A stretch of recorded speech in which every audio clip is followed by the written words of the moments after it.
Hi, everybody. Welcome to our webinar today on the release for 2020.3.0. We've got a few of us on the line. My name's Letitia, and I have the wrong names on there. I'm sorry, Catherine.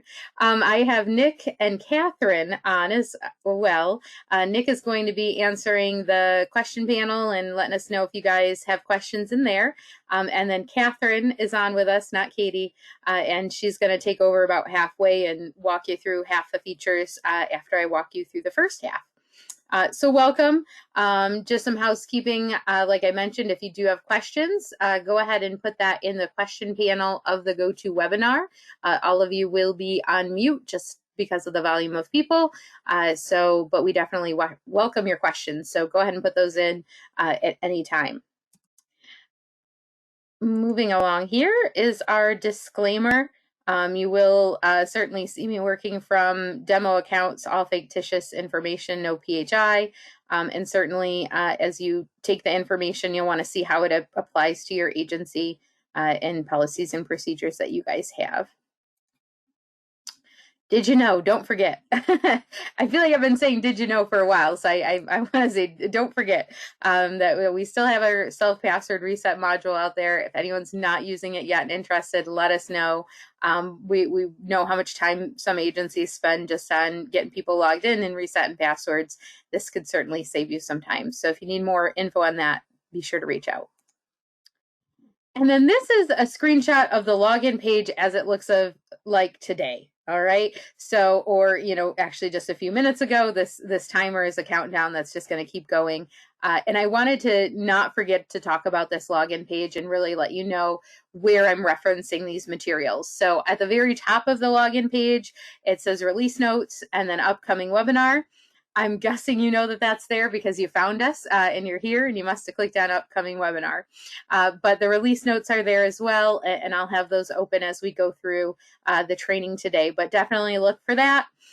The other thing is, and this is always sort of standard here in this right-hand column below where you log in, this is where we have the release information. And so right now it has that downtime notice to know that the release is happening this weekend. It's going to be 7 hours of downtime. So print your MARs, print your offline forms, and that's where you'll find in your time zone what time will be down. Okay.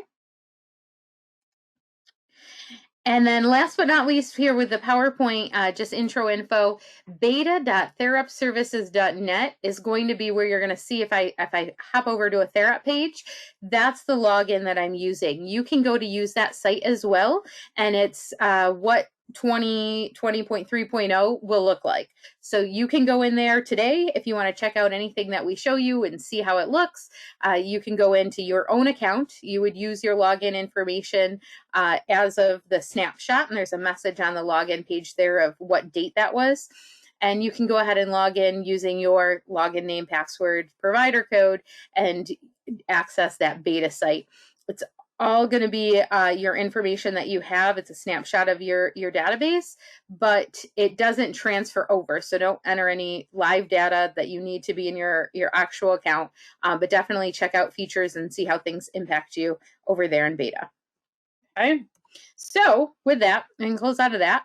And we're just going to walk right through the release notes. And like I said, I'll show you beta a little bit as we go through some changes. So first thing on the list is a caseload change.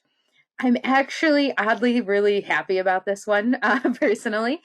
So there's a new caseload coming out called AAIC, or All Admitted Individuals. If you're a super admin, you're probably aware already that we have one that's just AIC, which is all individuals, and that's all everybody, like really all. So it would have admitted, pending, discharged, deceased, just everybody. And there's lots of scenarios where maybe you're on the homepage and I don't want to see discharged individuals.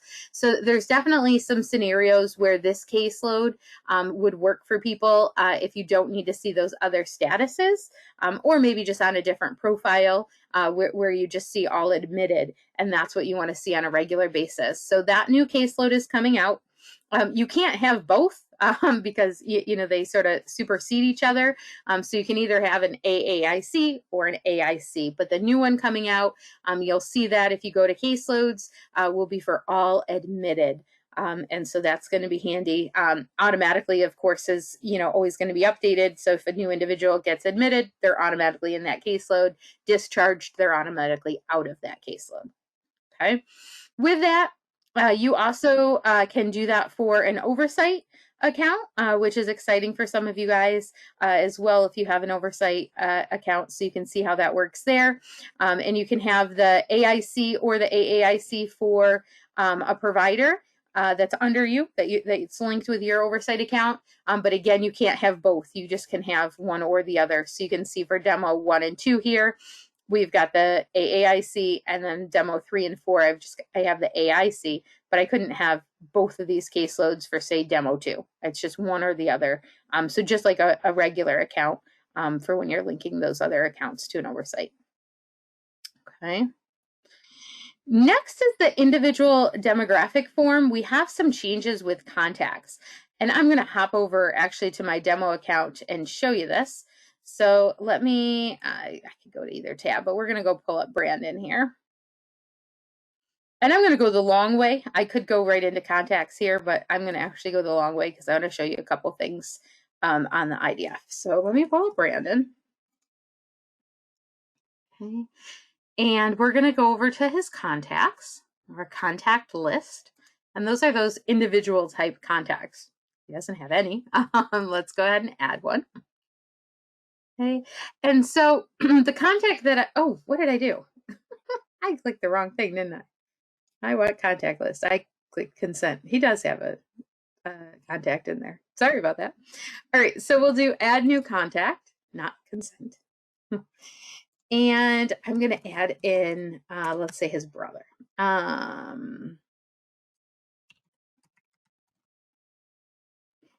And relationship, this drop down is the same, but I am going to go ahead and say guardian here.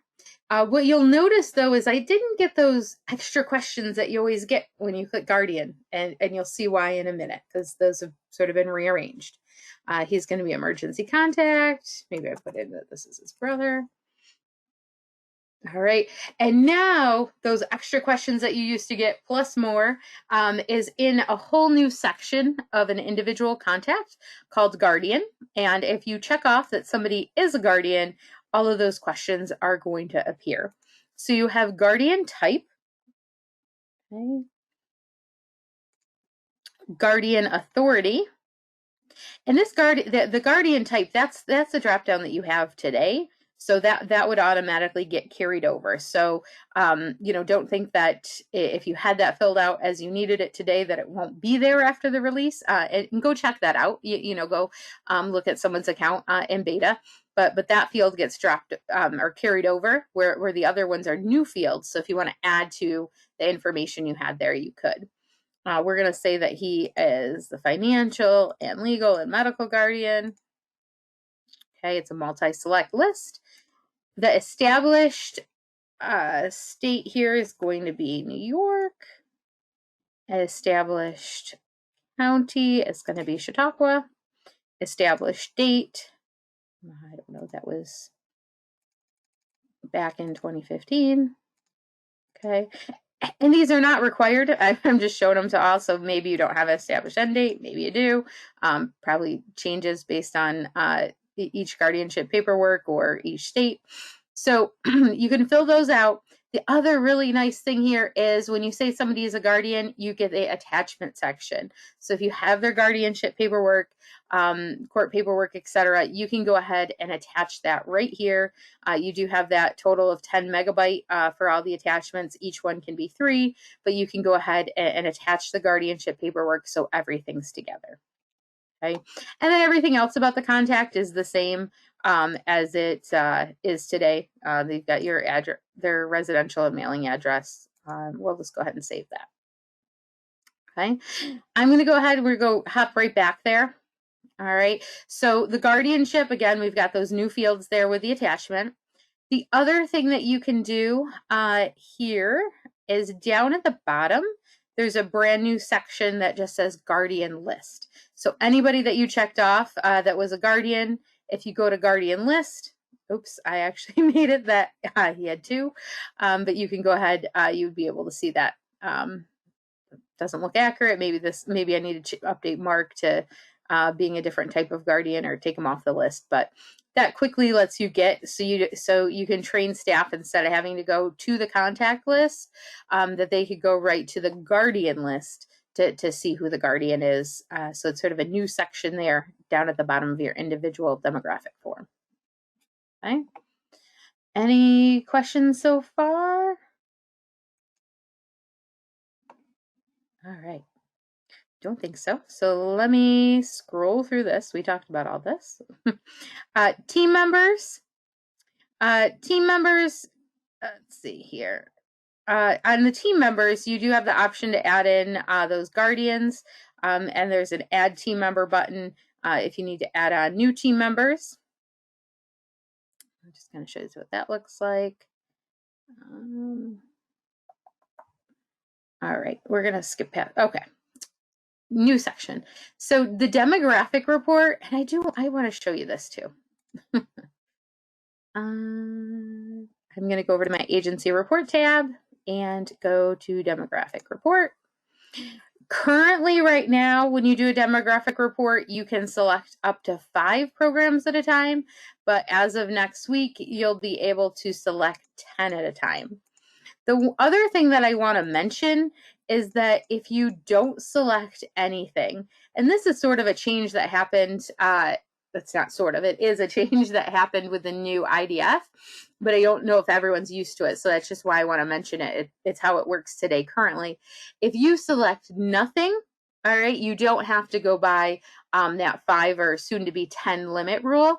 It will let you do everybody or every program, I should say. So if I leave that completely blank and click generate, it does show all.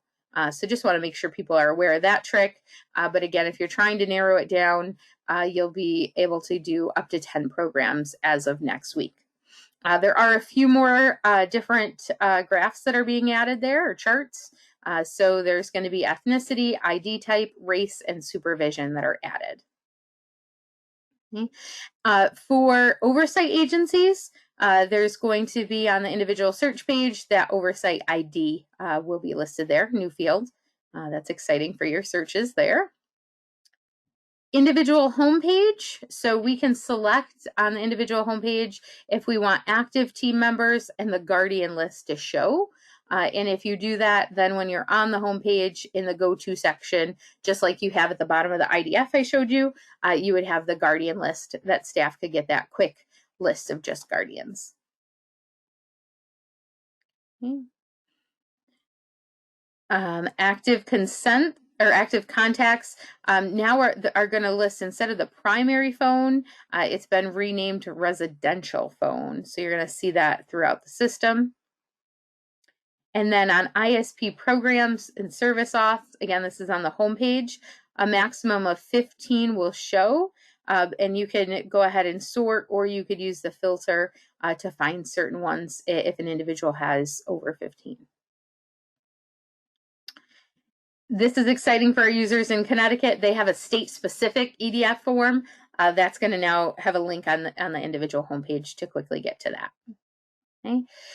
With the individual support plan and the PFW or personal focus worksheet, there are some different sections where the staff or the team member was showing the status or their initial information of when their account was first created. So like your title and that sort of thing, information that can get updated. Now on these different screens, and it says what they are. So verbal acknowledgement, ISP signature, change form, and then people who contributed to the PFW. On those different screens, it's now going to be the team member's current information versus what it was initially. So if their title changed, for example, or relationship to individuals changed, that new updated field will show on those forms. ISP data. So with ISP data, if they're for the same day, if there's multiple entries, for the clinician report, it's going to put it in order based on the end time it's going to be sorted. Okay. With ISP Data Scheduling EVV, this is going to be for our customers that are using scheduling EVV and you have taken your ISP program and connected it to EVV. Okay, meaning your staff, when they check in and out in the scheduling module, they're doing their data right from there, and they're only collecting that time in, time out through scheduling. That scheduling time is going to show on your clinician report, and it's going to be labeled as check-in time and check-out time. Okay. And then sort of the similar thing, if there's two on the same date, it's going to be sorted based on the check-out time. Okay. For New York, this is sort of similar, related with the scheduling and EVV for their ComHab checklist.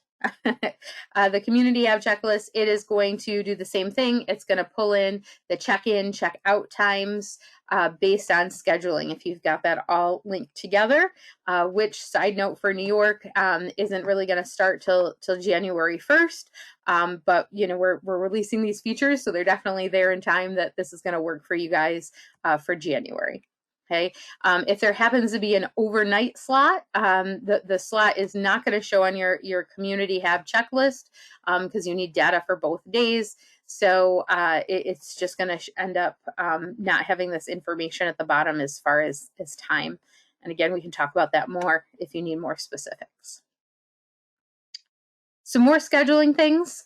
So if you select Spanish when you log into the application, you'll now see that when you get to scheduling, it is in Spanish.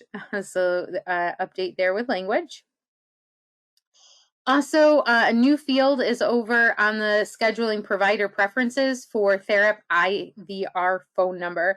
That's just going to be for the folks of you that are using the IVR and having your staff call in instead of the mobile app for where you have situations where the mobile app just isn't going to work for you. There's going to be a phone number there where you can look that up. We're basically adding more phone numbers in more different states, et cetera. And so with that, it's, you know, not everyone is across the country is going to have the same number that they would call into. So you would need to see in your settings what number staff would use. And then that phone number is also going to show on their offline schedule so that if you had this offline schedule printed for the staff, they've got the phone number on there too that they need to call into. Okay. Individual, if the check-in phone number is also going to show here as well on the individual slots. Okay. This is exciting, again, for oversight users. So oversight users, in your oversight account, you now have the scheduling roles. So the scheduling admin and the scheduling edit and view in the super role. And so you can now turn on scheduling privileges so that you can switch providers and be able to do the scheduling setup all from your oversight account or, you know, see the scheduling information without having to log into those other accounts separately. So super exciting there. This is sort of the theme as we keep talking about scheduling and EVV. If that's new to you, definitely check out the site if you haven't heard that term, and we'll get you to the right place if you need more info on that. So along those lines, we are introducing a telehealth option. This is, you know, currently was designed for Colorado and is going to work with their state aggregator as far as the information going over there, as far as what they needed in those telehealth options. If you're outside of Colorado and your state's doing telehealth, definitely get with us, get with your business development consultant and see what options we have for you. And see what's available. It really depends on your state aggregator and if they're accepting telehealth and what they need from that.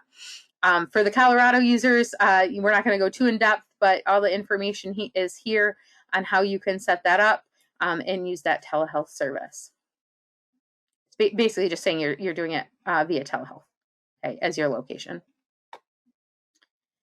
SAN data, for those of you that use the SAN data aggregator interface for scheduling, a couple changes here. When checking in and out, if the dates are edited, the date and time of the adjusted check-in and checkout fields will only be transferred to SAN data. In Colorado, the similar but carried out using the telehealth will automatically have an acknowledge exception code 41 will be applied for the telehealth options. Okay. And then Hawaii, super exciting here. Again, we won't go too into depth just because it's state specific, but brand new for this release. We now are going to be set up with the SAN data aggregator for scheduling EVV for Hawaii. So if you are in Hawaii, definitely talk to Kevin and others in the Hawaii team, and we can get you more information on that and certainly help you do the setup for that if you haven't started that yet. So get in touch. That's being released and we now can do it in Hawaii. And then I'm going to jump down. I just want to, this is in Catherine's section, but being a New Yorker, I should touch on it. But there is another section down lower, basically the same as Hawaii, just for New York. And ours isn't SAN data, it's eMedNI. And so this weekend, we are releasing the features that are going to allow us to send the scheduling EVV data to eMedNI. It's not going to actually do anything if you start the setup process and you, let's say you put in your staff check-in and out on November 15th. It's not going to send it to eMedNI yet because that's not live. The state of New York's not live. They're not going live until January 1st. So it's not going to go anywhere yet. But it's letting you be able to set up your new funding source, your service auths, linking everything together and making your schedule. Again, same thing. I mean, this one wouldn't be Kevin. This one would be Gretchen and Marie and myself. So if you need to get going on that setup, get in touch with us and we'll help you with that. That's where I'm going to pause. Did I get any questions there, Nick? We just have one from Karen about looking like with editing EVV. See if I can look into that. Sorry. Okay. Yeah, that looks super specific. So we'll try to get some specifics from them and see if we can't help out with that. Did not mean to click that on. All right, so let me switch this over to you, Catherine, and you can take over. Sure thing. There you go. All right, perfect.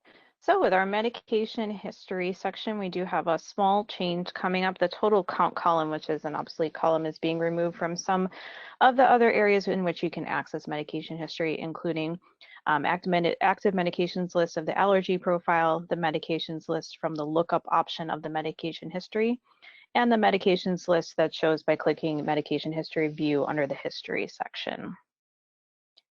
As well, for health tracking changes, that little eye icon that is appearing now in case notes, and you'll see it in other areas of the system where it's being added into health tracking. And this specific eye icon that appears next to the individual's name is going to appear in those health tracking sections. So all of the health tracking sections listed in the notes, you're going to be able to get a direct link to the IDF and to the IHP.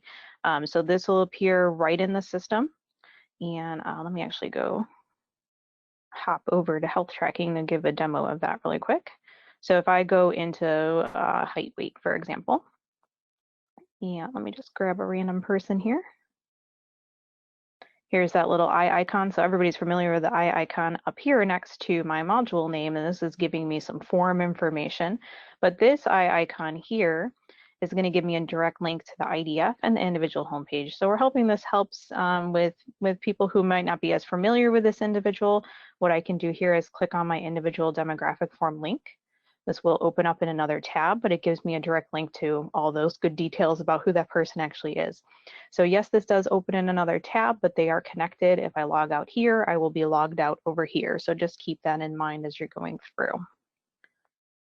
It also goes to the individual homepage as well. So either one of those two, I can grab that direct link. We're going to be seeing that in many more areas of the system as we do updates.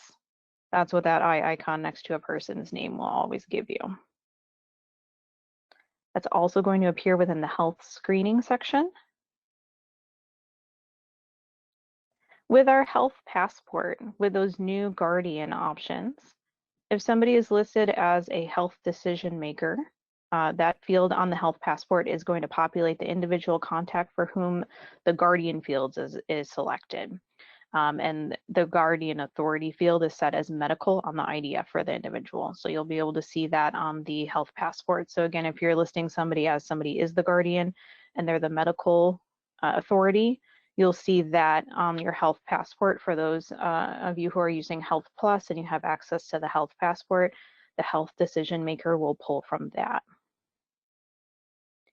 For those of you using our questionnaire module, you may see a new answer type popping up, multi-select custom, which is being added.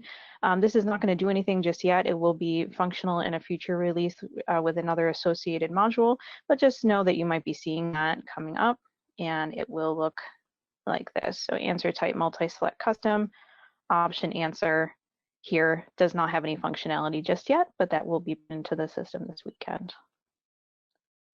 In the service directory, we're going to get 3 new fields: service provider type, first name and last name. They've been added onto the service provider form. So if I'm going to service provider new, here's a copy of that form here. Service provider type, first name, and then last name. Users will be able to define whether a service provider is a person or an organization using this file type. So here you'll be able to pick person or organization. If you're selecting a person, and you're putting in their service provider name, this is going to populate for you with their first and last name. If it's an organization, users will not need to enter in the first and last name here. Information entered, Information entered for the service provider type, first name and last name fields cannot be edited once the service provider form is saved. So just keep that in mind here. So it'll be locked down there. Changes coming to some PDFs. PDFs for care plans, health screening, IDF, ISP data without the reports, ISP program, time tracking, and TLog are all going to get a compact version. So just to show you what that looks like, here's a current PDF from TLog module just as an example. So you can see that here. And the compact type is just going to be a smaller version, so it takes up less space on the page there. So you can see the difference. These boxes are more compact and smaller to help you save you some paper there. So that's my PDF change. GER changes for users in Connecticut. For injury events that have severity not marked as moderate nurse physician treatment, severe hospitalization, ER admission, or death, you're going to see this following message shown in the image below. So here, that's going to be displayed in the DDS IR 255 form and the OH family state forms. Then users will not be able to submit the GER to the DDS interface. So unless they're marked as moderate nurse physician treatment, severe hospitalization, ER admission, or death, they will not be able to be automatically sent over to the DDS system. So just keep that in mind there. So if you are putting in that state form for anything not marked correctly, you will see this note popping up here. The following message shown in the image below will display in the preview page upon submission. So again, it's just showing you here that if you're trying to submit and if no has been selected in the critical incident field of the 255 state form, and the user edits the information in the event and then deems the state form to be marked as a critical incident. So just this error that comes up here to make sure all of that is marked correctly before that is actually sent over to the state. For our users in Florida, in the Florida Incident Report PDF, the address under the provider information section will populate the site address under which the GER was created, regardless of the address information entered or not entered in the event basics section. So this is always going to populate the site address information in the Florida Incident Reporting form. For users in Rhode Island, some changes to our pre-auths here. For service-specific AA pre-auths, the total units field has been moved from the service tab to the service provider tab. A new link, apply rate, has also been added besides the rate amount field of the pre-auth in the service line. And an apply link has been added besides the total units and total amount fields for the service specific pre-auths. And besides the unit and amount fields of the service lines for dollar amount specific PP pre-auths, these links can be used to set the calculated values of the rate or odd amount accordingly. So I can see that those changes are here. I've got my apply rate and then my apply for total units and total amount here. And then same thing here for my rate amount on my service line, my unit, and my amount for apply. The rate amount, total units, and total amount fields in the service specific or AA pre-auths, and the rate amount, unit, and amount fields for the dollar specific or PP pre-auths are now editable for the forms that have been accepted by MMIS at least once. So I can go in and edit those as needed. Okay, let me skip down over the eMedNI section. And Letitia, did you talk about this section as well, the scheduling for ComHab? Yeah, it all goes together with the Okay, perfect. Yeah. Just want to make sure I'm not missing anything here. And just sort of a tidbit, Gretchen and Marie will probably late next week or the beginning of the following week have a video out with all the setup for that for New York. Perfect. All right, for billing for service authorizations. When you are selecting ISP data on your data collection screen here, when you're looking at service authorizations, you're going to see that you'll now see the end date and status of that ISP program when you're going into add. So if I'm selecting ISP data and I want to add a program, here's that ISP end date and the status column. So I'll be able to see, do they have end dates entered in and are they approved or not? So those two columns will be added in. And you'll always see approved before the discontinued programs. For users in Kentucky who are billing through TELUS EVV, this feature is now enabled. They're going to have the TELUS EVV section available at the bottom of the billing tab.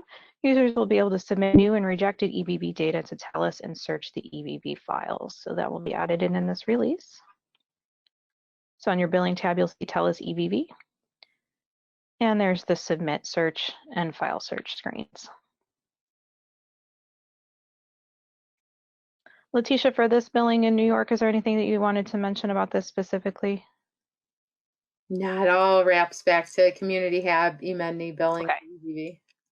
I'll go ahead and skip right over that then. And the last thing on my list here is to review Therap mobile application is going to get an update. So just a big note here, anybody who is currently using the mobile app, once we do mobile app updates, you do need to download that update from either the Google Play Store or the Apple Store to make sure the app is updated before you can use it for documentation again. So once those updates are out, you can re-download those and make sure that those are up to date. But we have added in an attached file section for the ISP program acknowledgement page. So you'll be able to see down here in the name, you'll be able to see the name and title of the user who attached the files down here. So I can see my attached files. Here's the file here, and this is under the ISP program acknowledgement page. But I can see who attached the files and the comments there. And for scheduling for both Apple and Android devices, we've added in the FVB option. So that is now there for any agency who has that enabled. And that's my visit verification. So if I need to collect my data collection method using the FVB for my visit verification, that is now going to be available within the mobile app. And you'll be able to check in and check out as well using that telehealth option. So that new telehealth option here for my location, my data collection method, I can use as telehealth. So those changes are coming to those check-in and checkouts. If both telehealth and FVB are enabled for an agency, you can choose either one. So if I have either that fixed visit verification or my telehealth option here, you can see both of them will apply. And for any of our New York users, agencies for which Med the eMedNey, that's a good way to say that acronym. I haven't heard that yet, Letitia, is enabled, will see the location type field when they're checking in and out of the schedule. So they'll be able to see location type here, and you can choose either home or community. And that's everything. Anything else you wanted to add in, Letitia? Or any questions we can address? And we just had one come in. Is the telehealth feature automatically enabled in Colorado, or will it need to be requested? That's a good question. I'm not 100% sure on that. I think it needs to be requested, but we can certainly follow up on that. Yeah, we'll double check and let you know. And yeah, that looks like all the questions that have come in. Okay, perfect. Well, thank you everybody for your time today. This webinar will be posted on our website if you would like to view it again. As always, you can reach out to your support team member for any questions concerning this or any other area of Therap. Thank you guys so much and have a good rest of your day.